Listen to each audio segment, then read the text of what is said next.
Welcome to the Present Fathers Podcast. This is the show that focuses on climbing the mountain of fatherhood together. We believe that dads matter. That's why this show is for you. So gear up, dads. Get ready. It's time to start climbing. Hello and welcome to the Present Fathers Podcast. My name is George. I'm joined with the entire crew tonight, Brandon, Dustin, and Justin. And our guest tonight is Dr. David Powers. David, welcome to the show. Yeah, thanks. How are you, man? I'm doing pretty good. Awesome. So Dave has a very interesting background.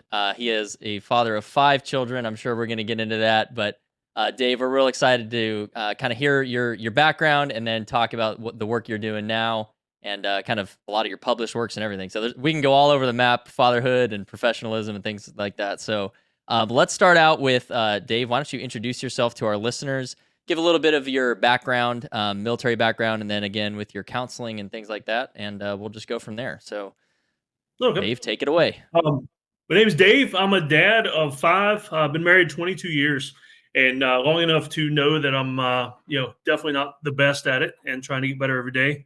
And so 4 kids still in the house. One of them turned 18 and moved out, and we didn't kick him out, but he just moved out. And I joined the Marine Corps at 17, and basically from 17 on, I've been in jobs where people tried to shoot at me. I know you understand that, and but it keeps life exciting. And the weird thing is, though, I worked as a civilian paramedic for a while and got shot at more there than in the Marines. Guess that says a lot about where I worked. But Marine Corps, went in the Army after that, and got out of the Army right before 9/11 happened. And so I was doing an emergency preparedness job at the time when 9/11 happened. And so they rolled us into Homeland Security, and I helped start that up in the Department of Homeland Security, which is really cool. And back before all the bureaucracy kind of drowned it, it was a really fun, fast, nimble place to work. And so I did that for a while. And now I'm mostly past all the adrenaline jobs, mostly because I still crave it, and I'll get back into it with my kids, the adrenaline stuff. But now I just help dads, and help dads to be more rugged, and help dads to be prepared for everyday emergencies, disasters, whatever happens. I dig it, man. Yeah, that's something that probably we need. I'm speaking for the 4 of us here. Probably need a little bit of a wake up call ourselves. Is having just prepping for things like that, and a lot of it is you don't really. I think in our day-to-day lives, you live in a comfortable town, suburb, whatever. You don't really have to think about that very often. So I'm definitely excited to get into that later in the episode. Can you tell us a little bit about how you transition from all the military stuff and getting shot at as EMS and things like that, going into your work in counseling? Well, it was kind of fun and not fun at the same time. I mean, I loved EMS. In the Army, I was a medic, and so it was an easy transition from there to civilian paramedicine. And so I went into that and kind of had a nervous breakdown, not like hospitalized, therapy, all that, but I just had enough. I had a good friend die on a fire scene, and I was just done with it, to the point where I wanted to do more than just work on an ambulance. And so I went back to school, got my bachelor's degree, decided, you know what, I want to do something. I knew God was pushing me towards something, and something bigger, something better, and I wanted to do something where I could help more people. And so I went into counseling. I got my graduate degree, a master's, and then a doctorate in counseling through seminary. So it was Christian counseling. And that way, I kind of figured it was my goal at that point to help more paramedics, firefighters, law enforcement stay on the job after bad things happen.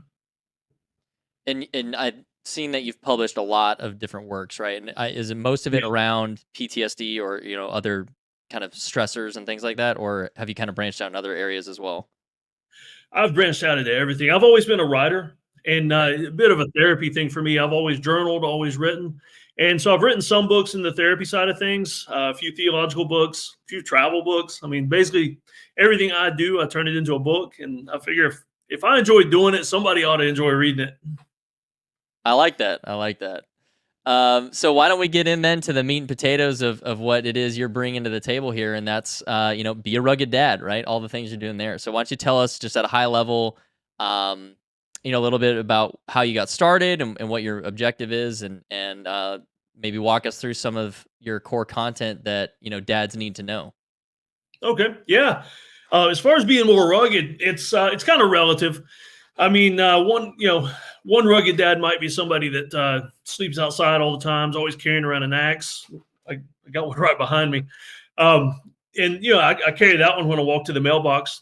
Dogs, coyotes, whatever. You want to be ready, but for some dads, being rugged it means knowing how to change a flat tire and not embarrass yourself in front of your kids. And so that's where I come from. I don't want to come at it from the point where, every man kind of dad is going to look at me and say, no, that dude's too far out there. I can't work with him. I can't learn anything from him because he's like Bear Grylls. I'm the guy that's closer to this normal guy. I want to be the one that's encouraging him to be the hero for his kids, whether that's being Bear Grylls or just handling a flat tire emergency on the side of the road. I mean, it's just completely relative to the person, but I just want to encourage every dad to be a little more rugged so that the sons can look up to them and their daughters want to marry somebody like them. Right. Yeah, that's huge. So do you so you basically create like a coaching plan specific to your different clients, or like how does that work? Yeah, I kind of meet them where they are and then go beyond that. Like for instance, I get some dads like they want to get back in shape. I mean, I'm 48, and you hit this age and the testosterone starts dropping naturally, and all the crap in the food and everything. And so some dads I'm meeting at my age, just trying to help them get a little bit of that pizzazz back, so that they can go out and play ball in the front yard with the kids. Because there's a lot of dads my age that, I don't know, it's hard to get them off the couch. It's hard to get them away from the TV. They get home from work, all they want to do is just sit down and go to bed, or just veg out or eat snacks all night. And I want to encourage dads to just be the dad that comes home, switches into a pair of tennis shoes, runs back out into the front yard to throw a football or whatever. That's what I want to do. Just encourage dads to be bigger, better, faster. Yeah, and I mean that's the name of our podcast, right? The present father. Being present is, no matter how tired you are or how worn out you are, or stressed out with whatever, is kind of carving out that time with your kids and being engaged. So, yeah, that's awesome that you're taking such an active role in that. So, yeah, guys, why don't we just kind of open it up, and I guess let me start with the first question, and then we'll go around into discussion. But off the top, Dave, if you had only one piece of advice to give dads, what would that be from Dr. David Powers? It would be to do something challenging every day. Anything. I mean, it can be small increments too. That little 1% every day, and by the end of the year, you're going to be a rugged dad. I dig it. So have you read James Clear's Atomic Habits then? Oh man, I love that book because I'm a Okay, little yeah. similar to OCD anyway, and that book, it's my love language. Yeah, that's a good one. I like that. Challenge yourself a little bit. We've been really honing in on that concept the last couple months, I think, here on the podcast. But all right, guys, what you got for Dave? Whoever wants to be up next. I'll jump in. Yeah. So, Dave, if you had a client, would you teach them specifics? Like if I didn't know how to whittle wood or start a fire or pitch a tent, would you get into those like specifics? Like here's how you do it, or is it more big concept based? Like let's learn together, and then you can learn how to do it yourself. I kind of get a little bit of both, but not on purpose. What I try to do is focus more on the small things. Like, I mean, the fact that you guys are here says a lot about you, and you're probably like, you might not even be my ideal client, because the weird thing is I get a lot of dads that would be embarrassed to go to another dad and ask for like how do I pitch a tent or start a fire? They'd be a little embarrassed that they don't know how to do it. And so I try to, like, a lot of the information I put out there is just the basics. Like, here's how to put together a home first aid kit, or here's something. I mean, how many of you guys in the group here have a 2-story house that you live in? All right, so yeah, the majority. I mean, I've got a 2-story house with a basement, and you'd be surprised how many dads in a multi-level house, no fire plan whatsoever. So if something happens, how are your kids going to get out? They're going to be jumping out of windows, or are they going to be, running out of the house? There's a rally point somewhere in the front yard for all the kids to go to. I mean, simple things like that is what I like to go for. I don't have a fire plan, so I need to do that. I got Thank God. We actually we practice ours every now and then, and we've got a low enough roof where the kids' windows come out on the front porch roof. And so we actually had the kids come out on the roof and jump off the roof. I mean, me and my wife were sitting there catching kids, and then they wanted to do it again, so we did it again. A lot of fun. And my son would love this. This sounds like a really fun, like, hey, there's a fire, we got to practice. Like that'd be like a fun thing to do, and it's also beneficial, obviously, in case there's a fire. So this is and I was about, to like specify that too. Like you can accomplish these things without being like neurotic. Like, oh my gosh, if there's a bad thing happen, you're gonna freak your whole family out. You're helping them at that point. You can do it in a way that's, you're the calm protector. You're gonna just outline, hey guys, if this happens, this is what we're gonna do. I'm gonna go here, you're gonna go there, and like, yeah, Dustin, I'm sure like the young boys especially be like, yeah, I get to jump off the roof, sweet, let's do it, but not to be neurotic about those types of things, or neurotic about those types of things. Good grief. Brandon, over to you, man. Yeah, so being a rugged dad and being a Christian man, I want to know, just for you personally, how does theology play into your teachings of being a rugged man? Quite a bit. I mean, the basis of everything. I mean, being a longtime Christian and raising my family to be Christ followers, theology is the foundation of everything. And so kind of being a rugged dad, also a large service component. Like if you know how to change your own flat tire, you should also be the dad that's willing to stop and help somebody else change one on the side of the road. I mean, and not to mention, I mean, if you help somebody change a flat tire in the rain, all that kind of, what an excellent opportunity to witness to them. Because you got a good half an hour there to just say, hey, where'd you go to church? Absolutely. That's great. And you're a big proponent of homeschooling, right? So I think, at least in my little bubble of the world, I've seen a lot more people more inclined to homeschool now. I think, COVID, whatever you feel about that, is almost irrelevant, but more people are homeschooling now. People too. Yeah. Yeah. It either forced them or made them maybe think that's better for their kids. So, Dave, why don't you talk to us about how you homeschool your kids, and then maybe some advice regarding maybe people who are teetering on should I do it or not, or how do I even get started? I think that's a topic we actually haven't really covered very much, so that might be interesting. Oh, it's a topic I love. I mean, me and my wife, we decided before we had kids, we're going to homeschool them. And it was back before homeschooling was really popular, so 18 years ago. And we love it. I mean, like today's Tuesday. Every Tuesday for us is homeschool adventure day. So it's a field trip, and it's getting warmer here, and we're surrounded by lakes. So pretty much every Tuesday for the next 3 months is going to be at the lake. And we'll be swimming, kayaking, jumping off the rocks, swinging out of the trees, all the fun stuff you do at the lake. And the great thing for me about homeschool is, and this is why I would mention it to a lot of parents, it's for some people, it's religious freedom. And all these play a part in mine, but mine is mostly about just general freedom to teach whatever. So you got religious freedom. It's safer. You don't have to worry about school shootings. It's definitely cheaper because for a lot of people, the alternative for most people might be private school or Christian school because they don't want their kids in a public school. Homeschooling is actually pretty inexpensive. But for the most important thing for me is the freedom to teach to the interest of our child. We've got 5 kids. Like, for instance, my little girl, she is 10, and she's wanting to be a dog trainer. And so we've got a field trip coming up. We don't have any dogs, and she's wanting to be a dog trainer. So we're going to go check out the Humane Society and probably get a dog. And I applied for a veteran service dog as well. And so, she's going to have ample opportunity to help train dogs at the house. And we've got her watching TV shows about dog training. I mean, and we can spin math, science, language arts, everything around dog training. And she'll learn the basics. And you know what? If she gets interested in something else like horses or whatever later on, she's still learning the basics. She's still learning the important foundational school stuff, but we can spin that with her interest, and she enjoys it a lot more. And when you got started, did you seek, I don't know, guidance on like, here's a template for how to kind of do it? Or did you just kind of, do it yourself and kind of supervise and refine as you went through the process? Like how do you recommend parents even get started with it? Oh yeah, we've done it wrong at least 2 or 3 times a year. And by that, I mean, we experiment a lot. When we first started, we just bought this kit that came with all these booklets, and they were all black and white and, really goofy illustrations and not very well done. and the kids hated it. The kids hated it. We hated it as parents and teachers.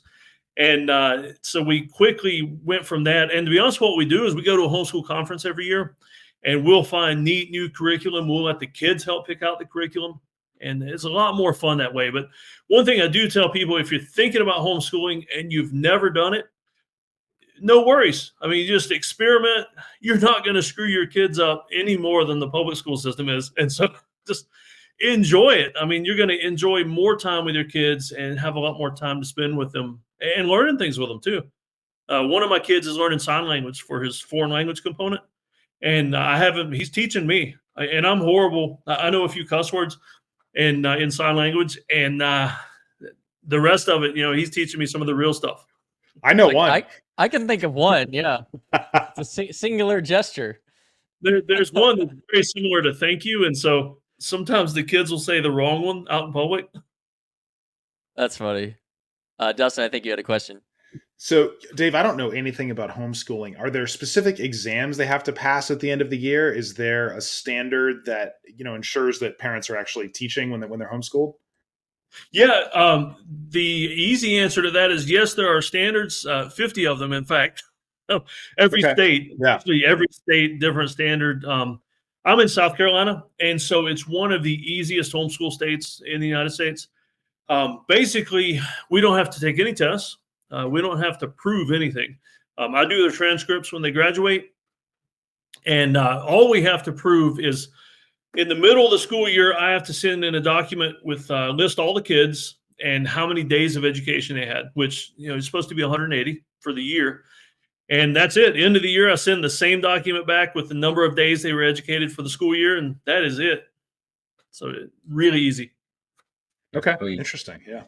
So I have kind of like a two-parter. So as far as what would you consider, one, a rugged man, and what does that foretell? And two, I would ask, what 5 skill sets would you say are probably absolutely necessary for children to learn? Okay. The first one for the rugged man, I would say a rugged man is somebody that is willing to rise to a challenge. Because I look kind of rugged, and I realize when I'm walking down the street and people cross the other side, especially when I'm carrying my baseball bat or something. I realize I look a certain way. You gotta take Lucille for a walk, man. Gotta let her breathe a little. But, you have to show it though, because most people may not know what that is. Lucille, this is my baby girl right here. Baseball bat covered in barbed wire. Yeah. It's a reference to The Walking Dead. I love it. Sorry, I threw you off. Oh, no, that's fine. So I realized that, I want to point out, I guess, to everybody that a rugged man doesn't have to look like me, doesn't have to look mean or big and have a beard and everything. I mean, there are guys that work in IT. Or any of you guys work in IT? Might be a bad example. But, I mean, there are guys that work office jobs that have to be clean shaven, have to wear a suit and tie, a shirt and tie, whatever. You don't have to look a certain way to be rugged. It's how you act. I mean, just being willing to rise to a challenge, that's a rugged man right there. And let's see. So 5 skill sets for school. So I've got a theory that I use for my homeschool. I call it functional education. And so let me see if I can remember it right. We've got, because we just actually redid some of our core concepts for what we want the kids to learn. One of the main ones is critical thinking. Critical thinking is important because we're teaching our kids a certain way. And I mean, if they change their minds some when they get out, I don't want them to abandon Christ, abandon religion. But, if they go to a different denomination or something when they leave the house, if they've thought it through, that's all I care about. I want them to be able to think clearly. I don't want them going to college and having every other professor convince them of a different viewpoint that's not something they were raised with and not something they truly believe. So critical thinking, definitely one of them. Research. We don't do a lot of the teaching that public schools do as far as drilling into them historical dates, facts and figures. We actually stop our math classes earlier than public school does. So we don't go all the way to trigonometry, calculus, things like that, unless they're interested in it. If they're interested in it, that's fine. We'll keep going. But for what most of my kids are wanting to do in life, in college, they're not going to need it. not past high school anyway. And so being able to research something, look something up, that's another core skill for me. Whether it's on the internet, a book. I mean, my kids will ask me how to spell something sometimes, and the way I tell them how to spell a word is Dictionary. That's how you spell something. Go find it and look it up. I don't let them use phones to look things up like that, because they need to know how to research something in actual paper things, like the good old days. That's two. One of the other things we wanted to focus on, actually, this came into play a couple of days ago, is being able to take care of yourself. And I'm talking everything from hygiene to self-defense. They won't be black belts by the time they get out of high school for me, but they'll know enough to get them hurt in a bar fight. That's what they used to tell us in the Marines anyway. We'll teach you how to fight well enough to get hurt in a bar fight. And so, I mean, just 2 days ago, my little girl was out feeding the rabbits, and one of the neighbors' dogs got loose and was trying to bite her. And I guess I waited longer than I should have to go out and rescue her, because I wanted to see how she would handle herself. It wasn't a huge pit bull or anything like that. It's just a little yappy dog that's just going to nip at you. And so I was watching her, and she freaked out. And so I realized, I've not done enough, because at 10 years old, she should, especially if she's wanting to be a dog trainer, she should be able to show some dominance over a small dog. And so being able to take care of yourself, that's another key component. I'm getting off track. How many did I name? 3? That's And 4. 3. Another one, language arts. I want them to know how to write and speak well. And they don't have to be motivational speakers. They don't have to be perfect. But one of the things we make our kids do to graduate high school is to publish a book. My 18-year-old's book, he wrote a book about salads, The Kid's Guide to Salads. And he wrote it. I helped him edit it. I helped him put it together. It's for sale on Amazon. And he wrote that when he was 15 years old. And then the last component is religion, spirituality. We make them read all the way through the Bible before they graduate. Right now, a thing we just started doing is we're making them write through the Bible. So they won't write out the whole Bible before they graduate. But what we're doing every day for their devotional, if they do more, I mean, we're definitely more than happy for that. But for school, they have to sit and write 3 verses, and they're all starting in Genesis. They write 3 verses, and they have to draw a picture related to those verses. And so that's a daily thing, but they're going to finish that Bible, reading it all the way through before they graduate. Yeah, So, I was going to say, I just like I said self-reliance, because that's kind of a catch-all, I think, for what you were talking there. And I think that that's works. something that's in, it's a huge gap even in our generation. I feel like a lot of my peers, just growing up and stuff, were a lot less self-reliant. Not that I was amazing or whatever, but my parents pushed me to be self-reliant, and I was the oldest. Maybe that played into it, but I just look at, younger men, or even, teenage boys, and self-reliance just seems to be a lost art nowadays. And that's really concerning. So it's good to hear that that's a core, recommendation from you. Justin, I think you had something too, so go ahead and chime in. Yeah. So you made an interesting point. You said, and this was actually before the podcast earlier, you said you like to let your kids learn dangerously. And I asked you the question, and I was curious what your answer would be, just because it tells me a lot about how you think and, what you provide for your kids. But honestly, if you stop and think about like a rugged man, I think you hit the nail on the head when you said there's no specific look or anything like that. I know, Hollywood wants us to think it's this chiseled jawline, this big beard, or whatever, maybe Vikings, who cares? Long story short, I think it's more than that. I think it's like you said, it's rising to a challenge, but I think it's meeting failure, learning failure, and becoming best friends with it. I think the most rugged men in the world, if you look at them, and I'm not going to name examples because I guarantee you the guys on this podcast will know 5 of the 10 I choose. David Goggins. He's one of them, that's for sure.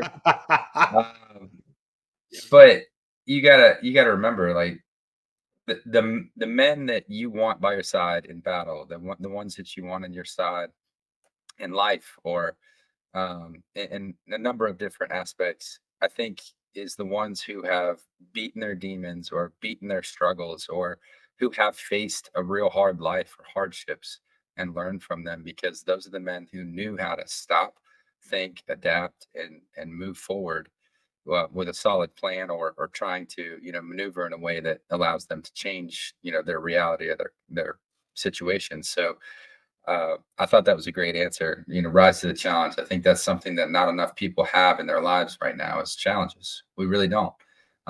We live in the most cush, easiest societal time that has ever existed.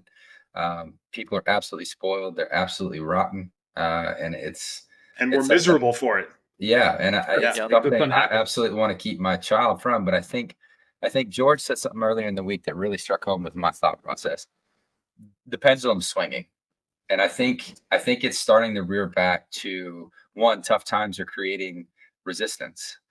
Guys like us, women are speaking out against things like feminism and other things that are toxic to, masculinity and to our culture and to other things. And it's so crazy that, like, people are starting to get a voice. People are starting to wake up. And so I would say, for me personally, if I teach my son one thing, it's to stand up for what's right, one, but two, make sure that you have a voice. Stand up for what you believe in, because I don't feel like men today do that enough.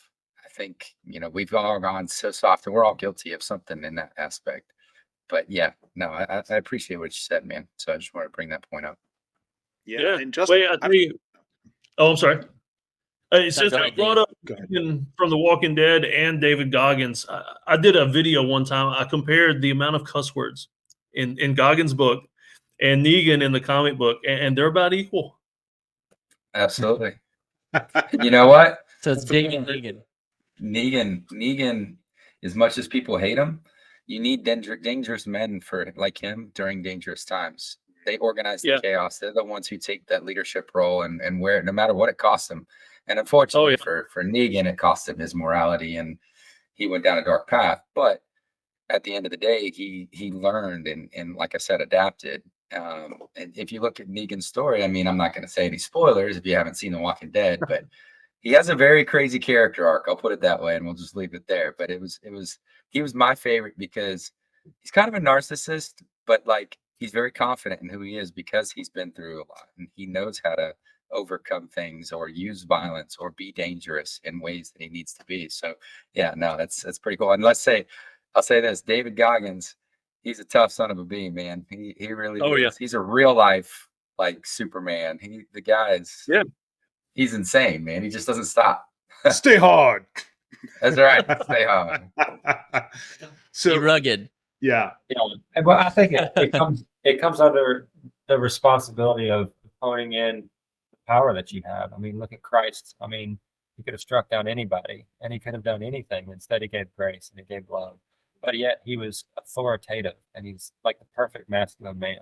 So there's great examples of ruggedness, not only in the Bible, like Daniel and David and all these other guys, but in Samson and all that. But in real world, our world now, there's plenty of guys. And I think being dangerous, but having that responsibility, that control, that locus of control there, that's such an important part of being a properly rugged man. Oh yeah. Yeah, it's funny. I mean, we all think of Jesus as this loving, kind of cuddly guy, but he was also a warrior, and so that is important to remember that side of him. So, David, a couple things you mentioned about your teaching that I really like. One is that whenever I hear kids talk about school, it's all about the test. I have to get ready for the test. I have to I have to bubble my my answers in and get everything right and all that. And it sounds like that's not really a component of the teaching you're doing for your children. And it sounds like what they're learning is a lot more beneficial. They're learning by doing versus learning how to pass a test. So I really like that. That seems to be key. Absolutely. I mean, my kids are gonna have to take tests at some point. I mean, my 15-year-old, he plays football for the public school. South Carolina has a law where homeschool kids can play public school sports. And to get scholarships, I mean, he's gonna have to take the SAT. But the thing is, we're training him to think, and so we can learn a few tactics, and he can think his way through an SAT. He doesn't have to learn to the test. So it makes life a lot more fun that way.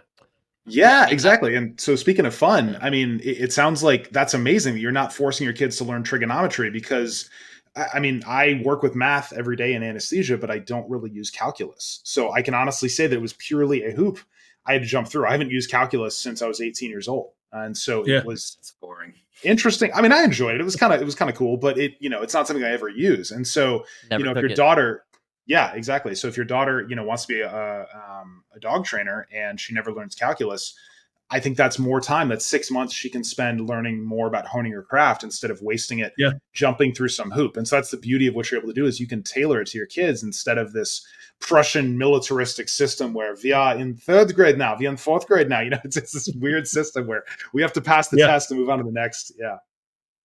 So I've got a question for you, Dave.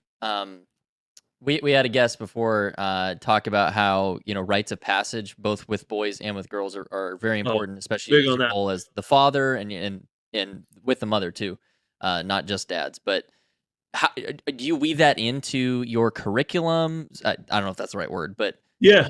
how do Oh, you yeah. go about doing that? Because I'd love to hear your perspective on that as well. Rites of passage. We've got me and my wife have sat down and we have a formal list of things the kids have to do before they turn 13. And for the boys right now, because I put 2 boys through a rite of passage already, they've got a list of books they have to read, and like Wild at Heart by John Eldredge, books like that, and some other really good books about manhood, but also Christian manhood. And so they have to read that. And at 13, we do a formal rite of passage. And that's mainly because the way I see it is at 13, if they don't have their head screwed on right, they're capable of making children. And I want to have them, physiologically, if they're capable of making children, they need to start making some adult choices in other places too. And so we actually do a formal rite of passage. I bring together all the men that are in my life, all the men that have spoken into my son's life, and we do a big kind of a party. And all the men bring some kind of a gift, and they present the gift and they present a challenge to my son. We do a PT test basically. They do a 1.5 mile run, push ups, sit ups, all that stuff. We had one of the rite of passages where we actually did some sparring and just man stuff, pure man stuff. No women present, no boys present that aren't already 13 or older. And so it's a lot of fun. And like I say, my 2 older boys, they've gotten gifts. Like my dad. My dad was a Vietnam vet, and so he actually took one of the flares that he was in artillery, so he had one of those big flare parachutes, and he wrote the challenge to my 15-year-old. He's 15 now, but he wrote the challenge on that silk parachute and presented that to him. And another guy gave him a statue of a knight with a little plaque about chivalry and things like that. A lot of fun, but we are big on rites of passage. I really like how you involved the other men in their lives too, not just you. Yeah. One of our other guests is really big on rites of passage as well. And we talked about that. I think that's something that I know I didn't have. I had a single mom, and, it was like I learned how to drive a car. I drank my first beer. I kissed my first girl. That kind but those aren't really rites of passage, right? That's what I thought they were. But looking But that's later, what the world tells us.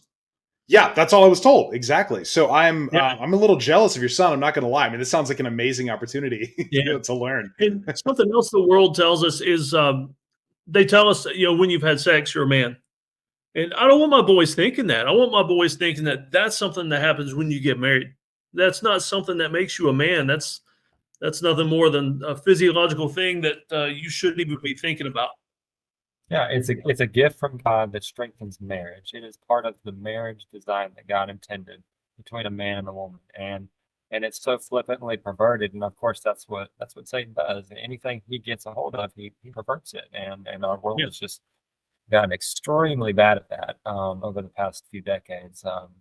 But yeah, so I do have one question. So the other side of the coin for a lot of men is they grew up without dads, or they were a troubled youth or something like that. So what is your process as a counselor to help these men become rugged and better fathers? Like if say they're new fathers and they've had that troubled past, do you go into healing process first, or like what's the process there so that maybe dads can do it for themselves a little? Yeah. Well, it came up earlier about making mistakes and failures, and failure being your friend. That came up earlier, and for dads like that, that's one of the biggest things is admitting failure, admitting defeat, and then coming back from that. That's going to help a kid. I mean, instead of a kid just seeing like, okay, my dad disappeared for few years, or he was just He lived with us, but he was absent mentally. And then he comes back. Dads can't come rushing back in like that. But it helps if they're willing to admit, I screwed up. I've not done the right thing. I'm going to work hard to be better and be a part of this again. And if I can come in and help somebody with that, and even help walk them through it, or I wrote a book about rites of passage to help parents do this. And one of the things I was thinking about is, what about the single mom who's raising boys? I would love to be the dad, or maybe help a pastor be able to do this, to be able to step in and give those boys a rite of passage. That the single mom, I mean, that's just something that as awesome as a single mom can be raising sons, there are certain things that she can never replace, and that God didn't intend for her to replace. Yeah, and I think honestly, you just brought up something very, very cool, and it made me think. So moms, single moms who are raising boys, they need guidance. They need men. They need people who can step in and teach those kids. It is okay to fail. You want to fail. You want to learn through things like that, because that's not something women tend to. And I don't mean this in a negative way, but they tend to coddle children because they're meant to love children. They're meant to look after children in a different way than men. We're the ones that are like, hey, little Timmy, there's the water. Have fun. Learn to swim. Yeah. Oh, you don't want to? Push. You're learning now. I'll learn Hey, today. you gonna learn today. But like women are like, oh my God, Timmy, get out of the water, get out of the water. And it's like, no, let him learn. He's okay. He can stand up. Like, you've got Yeah. to face things. Like that's men have, and I don't mean this, there's courageous women, but men tend to have more courage, and they tend to be, I guess, ballsier. I don't know any other way to say it. Yeah. And I'm sorry if that's offensive to say it that way, but men just they do things differently, and I think that's something that is missing for a lot of children. And I've said this time and time again. Excuse me, I'm losing my voice. I think it's what's wrong with our society. There's not enough father figures. There's not enough men out there who are willing to step in and say, hey, look, you need a helping hand. This is what I can provide. This is what I can do to help out. Your kids are going to be fine. Here's a little masculine energy to like help those kids navigate what they're questioning or what they don't understand, because that's the problem. Moms aren't always going to have answers. And I think that's the problem. Society's like, oh, women are just as strong as men. They have all the answers. No, you don't. And men don't have all the answers that mothers can give. And I think that's the disconnect that we have. And then to go back to what Brandon said, we're talking about like when they get to age, when they can have sex, like it's crazy what society is teaching children. And a good man can step in and say, look, this isn't right. That's not how you treat a woman. Let me show you how you treat a woman. And they do that through daily actions. And I think that's a problem, is these single households are not seeing loving relationships. They're seeing brokenness and broken relationships. They're seeing women who can't seem to stay with a good man because these men are just not there for the kids. They're not there for the wife, or vice versa. I mean, the woman may not have good traits and she's just not keeping good men. But it comes down, I think, to, and it boils down to the fact that like men are needed in society. It's our job as men to step up. And I don't think enough men are stepping up. And I don't think there's enough guidelines. So what you said, it made me think we need to create our own little guide for women. And I think that's something that needs to be done. I think, between your book writing and our podcast, I think it would be nice to see something like that set up and put up on our site and your site and figure something out. The Single Mom's Guide to Raising Boys. Yeah, that's, I mean, that has a lot of potential. There's a lot of things that are, even the mom's going to have questions about, like, what do I do? How do I deal with this situation? It's like, well, I mean, I think about raising my girl and the fact that I've got a wife to help me with this, but there are certain things my girl's going to go through when she hits her teenage years that would terrify me if my wife was not here. I mean, and so raising boys, I mean, another epidemic that's kind of very similar is grandparents raising their kids. I mean, because even though there's a man in the house, that's a role that, I mean, I'm convinced that God created grandparents to spoil the kids. Is to take some of the ruggedness off of the parents have rules, the parents have standards and all this, and they go to the grandparents' house and they can eat candy and soft drinks and watch cartoons. Grandparents weren't meant to have to be the disciplinarians and raising them and teaching them the ABCs and all that kind of stuff. But so many grandparents are raising the kids because the parents have given up. I just want to say, Scott Valley, if you're watching this, that ain't gonna fly. Don't do that. Dad, mom, no, no, no. That's right. Well, and a lot of this comes down to how our brains are built, right? So when a mom has a baby, her amygdala, the fear center of the brain, triples in size, right? And the man's doesn't change at all. So we were built by God to be different than women so that they make sure the child doesn't die, right? As guys, we go, yeah, jump in the river, no big deal, it'll be okay. And the mom goes, no, no. But, so you need a mix of dad who's willing to allow those risks to happen and mom to make sure the kids are okay.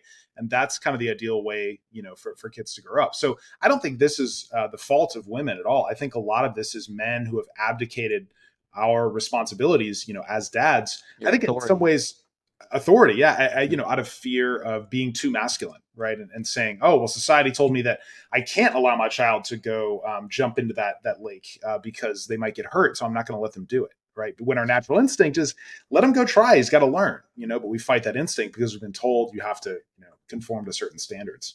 Yeah, I mean, I think the reason people or men have not done a good job in that regard is if you're going to take the authority to say, no, honey, kiddo needs to learn the hard way and skin his knee or whatever, then you also have to be responsible for the outcome. So, a lot of people want to have the authority and not be responsible for the outcome. So if you're going to say, no, wife, little Timmy needs to go do this the hard way and learn the hard way, that's what's going to be best for him, then you also have to take the responsibility and be involved in when he falls and breaks whatever, right? But you got to be rugged enough to clean that knee out and know how to, right? And then also, yeah. Also in your relationship to your wife, own that responsibility as well of the outcome that just happened too. So that you don't get to just dictate like a tyrant. You are responsible for everything your family does or fails to do to bring the military kind of leadership principles into it. But I mean, that's really where we're at is we live in a culture and society where responsibility is gone. It's like all personal accountability has just vanished. Oh, someone else made me do it, or it's someone else's fault. It's the government's fault. It's like, no, you control your life. You can own the outcomes. And I think that's a huge part of why, men have kind of faded away over the last couple decades, at least from my point of view. So, Dave, we've talked a lot. I'm sure you're itching to jump in here. Oh, I'm enjoying this. It's nice to fellowship with other men. I mean, and men that I mean, we're all parents here. We all have a seat at the table, so to speak. And it's nice to just fellowship with guys on equal ground, but from different lifestyles, different family sizes, backgrounds, different jobs.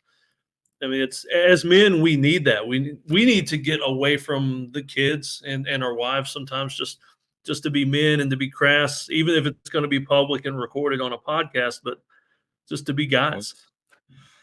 No, Yeah. that's actually a reoccurring message we're hearing on the podcast. Like a lot of our recent guests have been saying the same thing. It's nice to be around other men who are like-minded or have the same, thought processes and stuff like that. So it's cool to hear you say that again.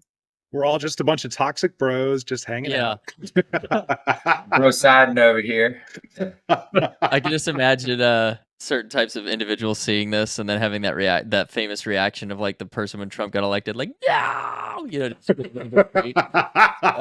I just that drives me a little bit harder every day to be more rugged, right? But I wanted to circle back to I lost internet, gotta love technology. When you were talking about the rites of passage, Dave, how you also include other men who you're talking about your boys, but how you include other men who have played a role in their lives as well.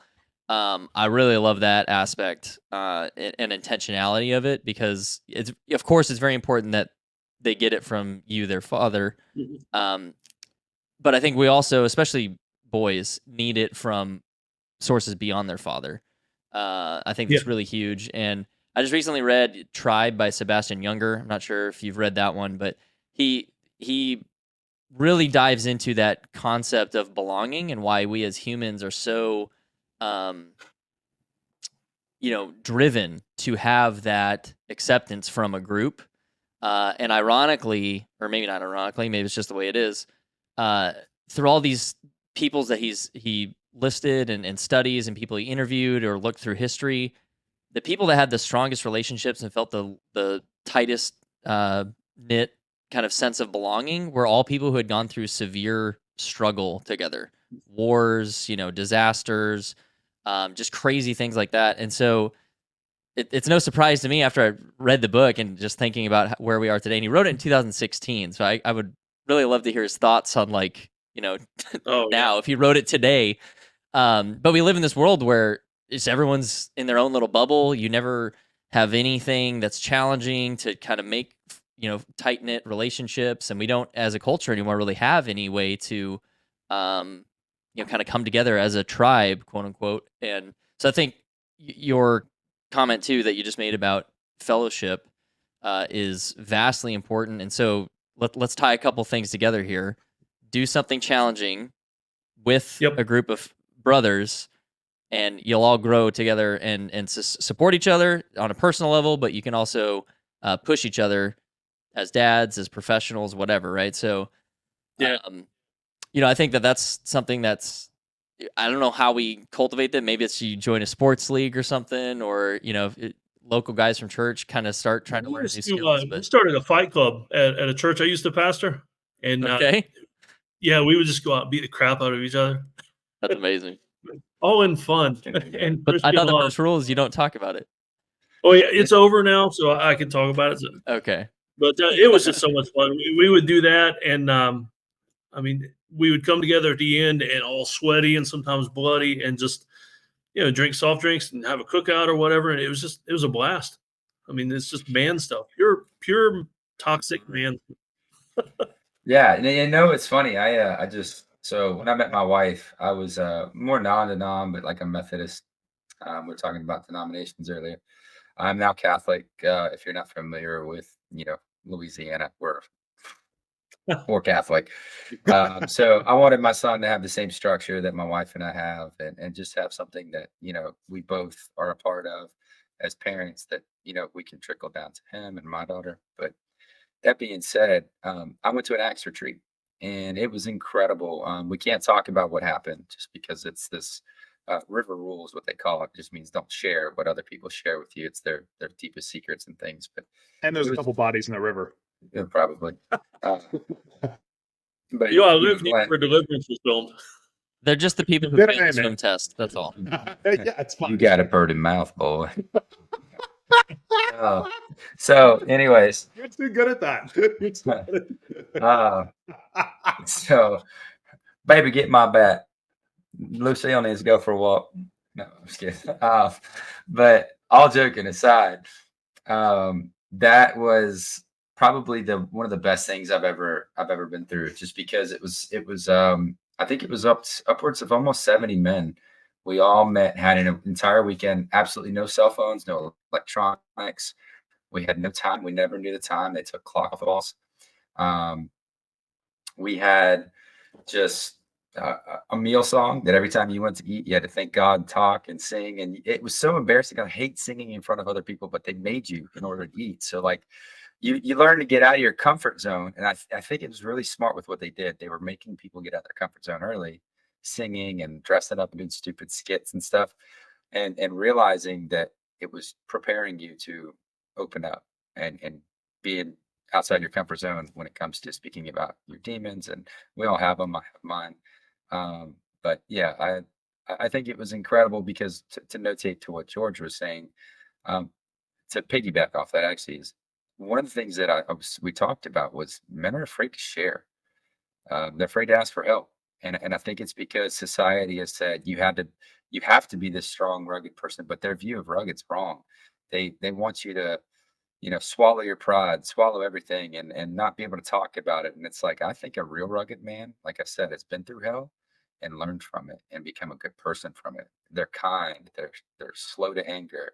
They're the ones who, think about every situation before they respond and say something. So I think asking for help was one of the biggest things that I learned from that whole retreat. And the point of that story was, I think men do need each other. I think we need a place where in confidence we can say, hey, I'm really struggling with this.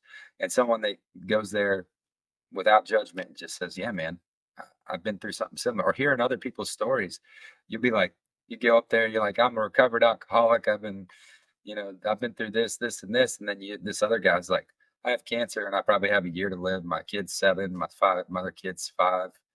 It's like, you think you have problems. You never know until you hear what someone else is going through. So it's just nice to kind of bond with other men. It's like George said, when you go through war, hell, or hard situations, you really truly do bond with people. And I've made some amazing friends through just that one weekend. So yeah, just something I would share is if you get an opportunity, go on a retreat, man. Go on a retreat with a bunch of dudes you don't know and just enjoy it And sing. and sing the male song for sure. Dave, have you ever, in your counseling, have you ever done any of that kind of group work, or have you always been kind of one-on-one focused? I love small groups. Be honest with you, most of the small groups end up being husband and wife stuff, like couples kind of thing. But it's weird, I guess, because of my military background. I was the guy that other guys would call in the middle of the night. I don't know, wife leaves him, or he's drunk and can't go home. I mean, I had a lot of guys that knew me from church, or things I got into, that they would call me in the middle of the night so they could ask for help, so they could talk, because they knew I had enough of a counseling background. I wasn't going to judge them. I wasn't going to make fun of them, and they could vent. I was fine with them venting and cussing with me and everything, and just being able to let that out, the things they can't say in public and should. I mean, just things that get trapped in here, but they need to let that stuff out. And so it was an interesting role I was able to serve at that point in my life when I was doing more counseling. Okay. Yeah, I was just curious because of our mutual connection that kind of helped us get introduced. She does a lot of that group stuff. I went to that place called On Site. And yeah, it's a really interesting experience if you've never done it. Like Justin was saying, you very quickly realize, yeah, I'll keep my problems. I'm okay with my problems, which is good perspective. I think perspective is a very powerful thing. And it helps you kind of realize, I can get through this or whatever. But I was just curious on how much you've been involved with that, given your background. And oh yeah, one thing I always like to do men's groups like that, where it's just men, is when you first meet, like a retreat kind of setting, you first meet. I like to have all the men get the small problems out of the way, all the things that we're going to sit and whine and complain about that don't really mean anything, like oh, my knees hurt when I get up in the morning, or oh, my back's stiff. You get that crap out of the way, because we want to talk about the real problems. Like I've got cancer, I'm going to die soon, or my wife's about to leave me, or we're going bankrupt.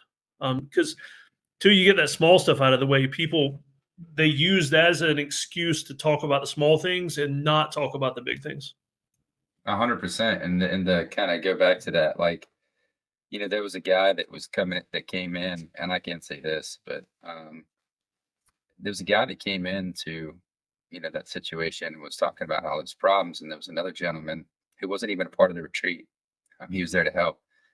I knew that this gentleman had lost his kid to cancer. And I'm like, dude, you guys think you guys have problems. That's my worst nightmare, is burying my kid.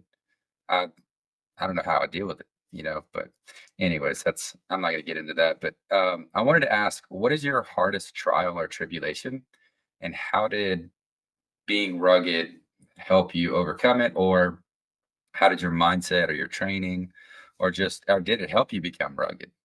Yeah. I guess. It happened to me after I'd already been in the military for a while. So I mean, you had that foundation of ruggedness, I guess. The post high school, I've done some things kind of ruggedness. But my sister, she had a baby that died after 7 days, and a lot of in utero issues, and the baby didn't live long. And she asked me to preach the funeral, and first funeral I'd ever preached. It's my nephew that I'd barely known, and I don't mind crying in front of people, except for the fact that I am like a crazy, ugly crier. Like, my face gets all weird, and my voice, like, I make these obscene noises coming out of my mouth when I try to speak, and it's just horrible. And I did that most of the way through the funeral. And I actually do this as a presentation now, talking about him and doing the funeral when I do conferences. And I'll cry when I'm doing the presentation. And that's what makes it effective. I'm sitting there bawling, and I'm all ugly and snot and everything, but people are like, oh, he's being so real. And that's what it takes. As far as being rugged to get through that, it was just this kid. I knew I'm going to see him again in heaven, but he had only been with us for 7 days. And I wanted to honor the short time he'd had with us. That was what helped me get through it. And got through it, not pretty, but got through it in a way that honored his short life. Well, appreciate your candor also, and just being transparent here and being real. I agree. Just it's until people let down their guard, that's where real relationship happens. So I'm having a hard time tonight. When you kind of get through the cliche, right? What do you do for work? All that kind of stuff. When you're able to pierce through that and you start building a trust between either one or multiple people, that's when you can really start building that real relationship that I think a lot of people are lacking today. So I wanted to get back a little bit to the rugged thing, and earlier we talked about like a fire plan for 2-story houses. What are some tactical things from your perspective that dads need to consider or prep for? Maybe just rattle off a couple and maybe some practical things that listeners can take and maybe consider implementing into their own lives, because we're real big here on taking charge. You're the dad. It's your responsibility. You have the authority to do it. Yeah. So take action. Oh yeah. Number one is I'm big on having a get home bag and a bug out bag. And I'm not talking crazy psycho prep or doomsday kind of stuff. I'm talking just a get home bag is just a bag that's in your car or with you most of the time that will help get you home. It's got water, it's got some food, it's got a basic first aid kit, stuff like that. And to be honest with you, most of the time, what I use my get home bag for is Band-Aids for the kids. And so right away, it's handy because, with 5 kids, somebody's bleeding at least once a day. It's usually me. Matter of fact, that big crease on my head, the worst injury in our whole family was me. We were all climbing on some abandoned railroad cars one time that we found while we were hiking. And guess who busted their grape open? It was me. And so we had to hike out, and it was like split all the way across through here. It's really interesting. I got some neat pictures I can share with you guys later if you want. Like to see that. Yeah, for sure. Oh, and Is it all the way? You'll appreciate like, this, Dustin. all the way to the skull, or? Oh yeah, and so since we homeschool, we get to the ER, and I never lost consciousness or anything. It's just kind of interesting from a medical point of view. And so the resident is stitching me up and irrigating and everything. And my 16-year-old's with us, and she's like, "Hey, you're homeschooled, right? You want to come over here and see this?" And so she was pointing out the different layers of the skin and the skull and everything. And she's like, "Watch how I tied this stitch when we." So he loved it. From a homeschool science perspective, it was pretty a good lesson that I paid for. There you go. So it was worth it. That's great. Yeah. Oh yeah, it was totally worth it. I had to preach the next day too, so I show up in church to preach, and 17 stitches across the top of my head. Nice. Good times. Like Frankenstein. Yeah. Oh yeah. Yep. So have you graduated done yet now to if you're missing your arm now, you can put the tourniquet on in the right spot and all that kind of stuff. Yeah, they know how to use tourniquets and everything. But my kids, Nice. matter of fact, I do a first aid certification for my kids every year for school, and we've got an EpiPen trainer, and they are dying to jab an EpiPen in somebody for real. Like they're hoping somebody's going to go down with it. Looking forward to that day. Like, can you breathe? Can you breathe? No. Yeah. Got him. That looks like a hive. We're gonna have to stab you. Yeah. A hive. Awesome. Okay, so that's the get. I I was gonna say that's the get home bag. The get home bag. Yeah, get home bag, bug out bag. Right. Situational awareness. That's one thing I teach my kids. And so that kind of covers house fire. One of the things I drill into my kids, because we love to go to the movies, we love to go to the mall, the food court to eat, is situational awareness. Like, what are you going to do if something bad happens? And whether it's an active shooter, which unfortunately is more common than necessary now. I mean, we go to a mega church, and I even tell my kids, like, if something bad happens, what are you going to do? Where are you going to go? What are you going to do to get out of danger, that kind of thing? So bug out bag, situational awareness. The last one, I would just say basic first aid. There are so many dads that freak out at the sight of blood, that their kids get hurt and the dad's looking for a mom to come over and fix it. And the dad should be the calm in the storm. I mean, let's say something happens, a broken bone or something like that. Even if the dad doesn't know specifically what to do, the dad should still be the calm in the storm, keeping everybody else from freaking out. Yep. Totally. I think we glossed over the bug out bag in terms of what Ooh. really goes into that. Oh man, that's Get one of home, the the get home was like the water and basics to, if your car gets Yeah. stuck or whatever, you can take care of yourself for a while. What's the bug out bag? All right, so I teach a course on that. It's a really fun course because it's like gear intensive, and I love pulling out all my goodies. And so you got the get home bag, which is it's in the car. It gets you home. To the bug out bag is if you got a bug out. And most people think, oh, it's got to be zombies or the grid goes down or whatever. No, I mean, if there's a wildfire and you need to leave your house in 30 minutes, or something a little more real for this year, if a train derails a few miles away from your house and it's spewing toxic chemicals and you got to leave in 30 minutes, what are you taking with you? And so we've got bug out bags with basically it's a 72-hour bag. I mean, like George, like what you would have carried for a deployment to get you through until supply caught up with you. You know, it's food, it's some clothing, some hygiene stuff, enough to get you out of danger, away from a wildfire or a train derailment to safety to a hotel or something. Lots of boxes of 7.62. I mean, snacks for the kids. Yeah, oh yeah, it all goes in the same bag. I've actually got a bulletproof vest in mine. I figure, if it really goes down, I want to be ready. That's good. I think that's something we take for granted too, right? Like, so mine probably isn't as good as it should be. So I'm gonna take that and think about it a little bit harder, and have it a little bit more accessible. But yeah, I mean, you raise a great point with the train thing too. I mean, geez, we've had a lot of things happen recently, kind of mainstream, where you probably had to leave your home pretty quick. So it's not necessarily always like you said, zombies. Or I'd love it for it to be zombies. It'd be crazy, but it might be something very mundane that makes you have to leave. So I think Brandon had something. Years ago in Atlanta, they had that ice storm and people stranded on the interstate for 8 hours. I mean, if I'm stranded on the interstate for 8 hours, I'm going to be the guy that opens up the back of my car and I've got a little stove there and I'm just like roasting marshmallows while people are freezing to death. Dustin and I were neighbors and living in Atlanta when that happened. We were playing. Oh man, we were playing in the snow. Oh yeah, Great. Yeah, that's such a good week. I remember that. Yeah. Nice. Brandon, I think you've been waiting to ask a question. Sure, yeah. So you mentioned falling on the train and getting injured. So that would segue great to this question. What is the biggest failure you've ever had in your life, and what did that experience teach you? Biggest failure. All right, so I'm gonna get real here because I know he'll probably never listen to this. My biggest failure, I would say, is my 18-year-old. We raised him, first kid, so he, everything's an experiment with that first kid. We raised him the best we could, but we had so much trouble with him to the point where I actually went to the local sheriff's department because I knew some guys down there, and I said, "What can I do to this kid that's legal?"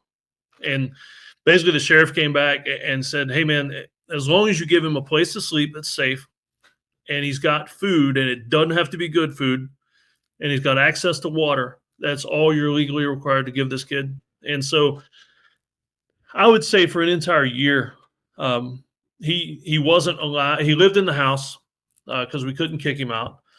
And we did not allow him to fellowship with his other siblings. Basically, he went to work, came back in, went to his room. And finally, we restored fellowship. And when he turned 18, he moved out because fellowship was restored somewhat, but he just wanted away from the rules, away from his parents. And now he's almost 19 now and has moved in with his girlfriend, not married. And so, I hate to say it, but yeah, my biggest failure has been just how my 18-year-old turned out. And what I've learned from that, we're trying hard. Me and my wife are trying hard to see where did we go wrong? What could we have done better? I mean, I know there can always be things that it doesn't matter what we did, things were going to happen a certain way. But we definitely, if there's anything we can fix and do better with the other kids, we definitely want to do that. Do you mind diving into some of that and thinking, what you've learned and what you plan to do differently? Yeah, we allowed him too much freedom in certain areas. We've dialed down a lot of electronic usage in the house, especially in the bedrooms. And we looked into some of the research about that as far as electronics in the bedrooms before bed, that kind of thing. We allowed him too much freedom dating when he was younger. Thankfully, my 15-year-old now, he is dating a girl whose parents have more standards, more rules than we do. And so it's weird not being the bad guy for your teenager's relationship, but we love the fact that we're the easy ones in this situation at least. And so it helps when the two parents can come together. We let my son date too much without us checking on the family life where she was, what the parents are letting him do when he's over there, and supposedly he's in the living room being supervised, that kind of thing. We got kind of lax, to be honest with you, and we're trying to fix that with the rest of them. I mean, our next child down that's still in the house is 15, and then from there it's 12, 10, and 6. And so we don't want any more of them that are fleeing the house because they just want to get away from us, or that we have to, basically kick out of the house while they're living here. Thanks for sharing that. Yeah, that's valuable. Yeah. My question is on the same topic.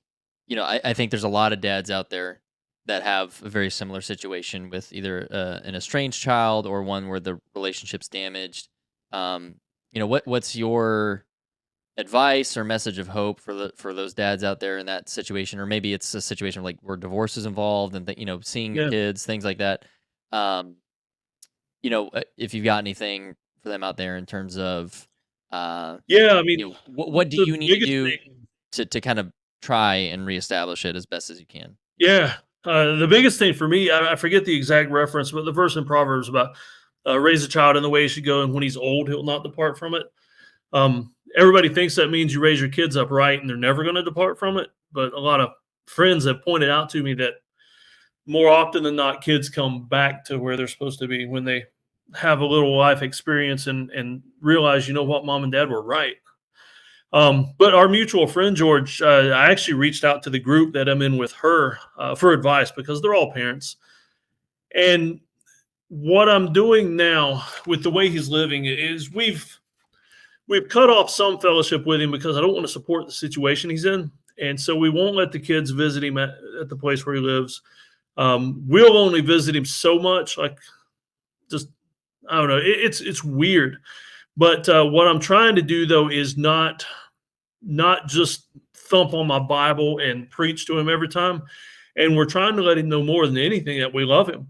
Um, we realize things are strained right now, and we want everything to be back. We want him to come to the right side of things and realize where he screwed up. And we're going to be here when he does, and we're going to love him no matter what. And there are some ways I try to. What I've been doing is I've been writing him letters instead of talking to him, because I know if I call him, and he lives 5 hours away at the beach. And if I drove down there in the middle of the night to have a good talk with him, he would tune me out. If I call him up, he's going to hang up on me, especially if I start preaching. And so I write him letters because my dad did that when I was younger. When I went in the military, he would write me these long letters, and I still have them. And I pray that when I write these letters to my son that are filled with scripture and filled with love, that even if he doesn't pay that much attention to it now, or it doesn't click for him, that one of these days, maybe God's going to lead him back to that letter and he's going to read that, and maybe that'll help bring us back together again. That's good. I like that. Very practical, but it's meaningful. And what you mentioned too about kind of holding your standards is very in line with, we covered a book by Dr. Meg Meeker. I'm not sure if you're familiar with her work. But that's a huge theme of hers is, hey, you're the dad. You've got to hold those lines. And it's probably going to hurt potentially for decades, right? Yeah. In estranged relationships. But, you've got to, because if you don't, no one else will. So the book that really goes into detail for both, if you have a son or a daughter, it's called Hero, that she wrote. That one was really eye-opening for me. So I'm thankfully not at any point like that right now that you've described, but I feel at least a little bit more equipped that if I am at a point where, my daughter's rebelling or something like that, you can't just completely fold and give in to all their demands, because then you're essentially telling them that this behavior is okay. and then they're going to do that in every relationship moving forward. Yeah. It starts a cycle. So as And scary where it as gets that really is, hard though is when other family supports them. That's yeah, and there's actually some fresh stuff that's gone on the past couple of days, and I'm fixing to have it out with some of the family supporting his lifestyle. And right, I'm yeah, fairly conflict avoidant too because I'll bottle it up until I go nuclear and grab the axe off the shelf and just ready to go fight something, But it's I try not to do that any more than I have to. yeah. And that gets messy too when it's either extended family or other friends and acquaintances. My 2 cents is I think we all, if that's the situation, have to have that courage to go address it. And at the end of the day, my stance on this kind of thing is I don't care if Jimmy or Bobby or whoever thinks I'm a jerk or an overbearing dad or whatever. It's like I have one daughter. I only get one chance at this.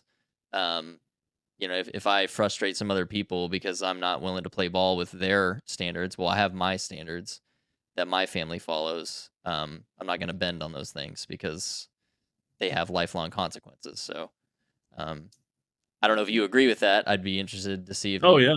have a separate thought, but Yeah, I mean, one of my weaknesses, not a fatal flaw because I usually try to stop it, but one of my weaknesses is wanting everybody to like me. And we all have that to an extent. But I'm finally getting to the point where I'm getting a thicker skin, and I don't give a crap what you think. If you don't agree with me, I'm still the dad, and it's my job from God to run this family the way I feel God's called me to. And I'd rather make you mad than God. that's right. Yeah. In the long run, that's the more important one to have Yeah. in alignment.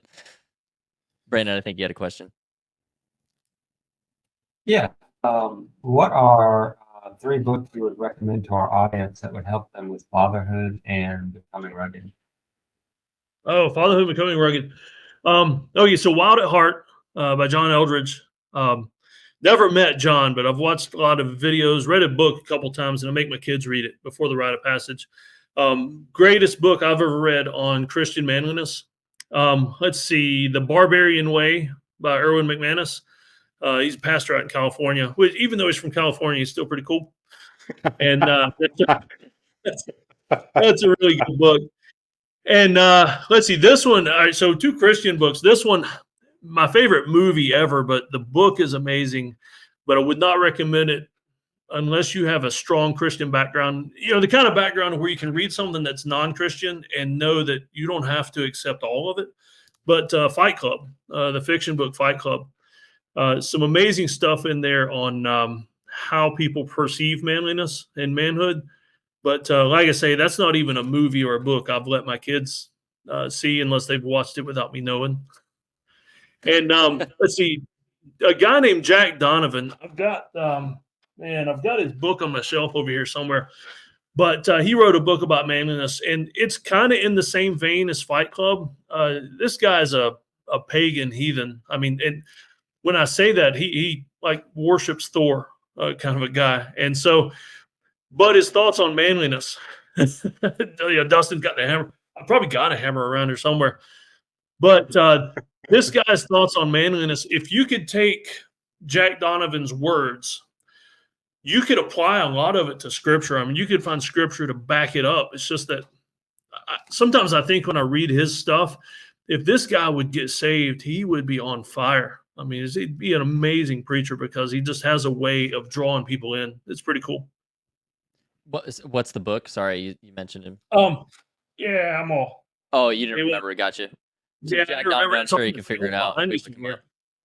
Well, that's a great point too, though. Especially for Christians who may be listening, is just because you're Christian doesn't mean you can't go to any other source. You have to filter out what doesn't apply. But there's lots of great guidance and know-how and don't throw the baby out with the bathwater, right?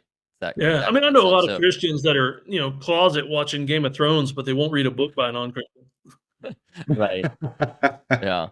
So I'm with you. I mean, I read all kinds of stuff, broad range of topics, and you definitely learn a lot and can think about things, and and then kind of filter it through your lens of your belief system and apply it appropriately. You don't have to take everything that's said, uh, and do it like you're following the rules or something. So appreciate those recommendations. What about I've never heard of the Barbarian Way. I'm really interested in that one. What about that one really stuck out for you, and why is it so important? It's almost like Wild at Heart. It actually got Wild at Heart got kind of deep. I mean, it went pretty heavy. The Barbarian Way is it's a much shorter, it's a much lighter book, more pithy than Wild at Heart. Eldridge is his words are a lot more flowy, whereas Erwin McManus is just like a straightforward. Here's my 5 sermon points, and here's the scripture to back it up, and now go home. Right. Nice. Just straight to it. So your mention of Fight Club, man. 2 things came to mind. The scene where he's reading the little kid's book and Tyler Durden like flips the bike over. He's like, I am Jack's liver. I get cancer. I killed Jack. And then I thought about, I don't know why I wanted to stop you guys and just be like, his name was Robert Paulson. And just end the whole episode right there on that. Oh my gosh, Meatloaf, yeah. Guy. This is Bob. We're not going to finish Flores, but Yeah. No, so I used to read a lot of books before I read a lot. I've read a lot of fiction, fiction, but fantasy. Yeah. And one of my favorite series is by a gentleman named Ari Salvatore. He wrote, so the primary character has about 20 books, but the branching like companions and different villains and people you follow is about 33. And I've read them all, and they're incredible. But it's the Legend of Drist. I don't know if you've ever seen that, but incredible. I've never read any of his books. Big fantasy fan, but I've never read any of his stuff. Well, they take They're you really down good. what you don't expect, because Drist goes from a society that's just like hateful and evil, and it's actually run by women. I'm not going to go further into that, but it's wild. So was the new Amazon Lord of the Rings show too. Sorry, not no, Lord- it's that's not Lord not of the Lord of the Rings. Rings. It's the Rings of Power. It's Amazon's Rings of Power. There is no Lord of the Rings in that. I'm just putting that out there right now. I call it the. That's a the red line Witcher for me. fire. Yeah. Oh, don't even get me started on The Witcher. Oh, God, I'm gonna get. All right, sorry, I threw you off topic, Justin. Yeah. So, anyways, Drist goes through this like arc where he thinks he's always right, just until he starts a war with another type of being. I won't ruin it, but this other being is very intellectual and very deep thinking, like he is. He's a man, and it's funny because he challenges the way Drist thinks, and it's just cool. It's I think a lot of kids need to get into fantasy too, because it pulls you from the real world, and you can still learn real world things in a fun way, if that makes sense. Yeah. So that would just be my 2 cents on books I would suggest. All right, Dave, any closing thoughts or things that you wanted to leave us with that we didn't cover? Oh man, how to close this out? We've talked about so much. I'm gonna go. Let's see. Always rise up to challenges, and by that I mean find something small you can do every day that makes you wonder if you should do it. Like go out and find that owner's manual and figure out where the jack is in your car so that you know how to change a flat tire. Or, next time somebody's bleeding, even if you don't know what to do, just jump in there and start helping. Just something challenging every day. I like it. All right, guys, any final thoughts or questions for Dave? Yeah, I found Okay. this very inspiring. There's so many holes in my knowledge as a dad that I need to get plugged ASAP. I don't have a bug out bag. I don't have a get out bag. I don't have a fire plan. I have so much fun. And my son is at this age where he's going to love all of this. I'm going to go, guess what? Zombies are coming. We got to get out of here. He's going to go, zombies. Or it's going to be like such a great day. So thank you. It's going to be so much fun. I can't wait. I I love want it. to see pictures of him jumping off the roof. Yeah, exactly. I'll get a bed set up. It'll jump. You can wait till this 4th of July when I come visit, and our wives can be in the background freaking out. You can be. I'm just gonna hate it. I was gonna say, when I come visit, we'll do a little bit of a man workshop. Dustin, we'll rough you up a little bit, get you out of the OR and into the the big outdoors. Love it. Let's go. Actually, that is something I wanted to recommend just for the listeners too. But it was a bunch of my lieutenant buddies when I was still a lieutenant. One of the guys just didn't know a lot of this kind of stuff, and so they were like, "All right, that's it. We're gonna have like a man day," and they just like took him against his will and like, "You're gonna learn how to change this tire, and you're gonna learn how to do this," and they just like put him through his paces. But afterwards, he was like, "Man, I'm so glad you guys did that for me because they just like needed to know it, you know." But so that's something you can do too, is work out with your friends, like who's good at something. Make a little workshop plan for each other. Hey, you know, I'll lead this one. It'll be like physical fitness, and then Dustin, you lead this one, and it'll be whatever. Pick a subject, but you can kind of make each of your friends kind of a captain of a topic, and have them set up a class for each other. That's a good way to kind of build a relationship, because guys like to have something to do to hang out, not just hang out, but yeah. So before we closed, I wanted to show or talk about where people can find you, Dave. Oh yeah. So which is the best landing platform? Your website, or is it elsewhere? Yeah, I tell you what, instead of my lead magnet page, I'm going to send you to checkforapulse.com. That'll take you to my main website where you can find the courses and books and everything. Yeah, checkforapulse.com. Okay. All right. And from there, it's got links to like all your socials and all that kind of stuff. And yeah, and the bug out bag course. Perfect. Yeah, and Dustin, it's gonna be great. Yeah, thank you. I'm excited. Dustin's way excited for this. I love it. When you work with guys, is it remote like this, or does it need to be someone that lives near you for? No, it's to be honest with you, I love to travel, and since we homeschool, I'll bring a kid or two with me. I love just going to meet people, and I find that it's better to train people where they live, and that way it makes a lot more sense for them. Okay. Yeah. Well, so if you've listened to this and you think Dave could help you out a little bit, look him up and maybe consider hiring him as your man coach. All right, Dave. It's been a pleasure. I really appreciate all of your insight, and thank you. It's been a great one. So thanks for listening, everyone. We'll see you in the next one. Take care. Thanks for tuning into this episode of the Present Fathers Podcast. Make sure that you subscribe to our YouTube channel and follow us on Spotify to catch all of our amazing episodes. We will see you in the next one.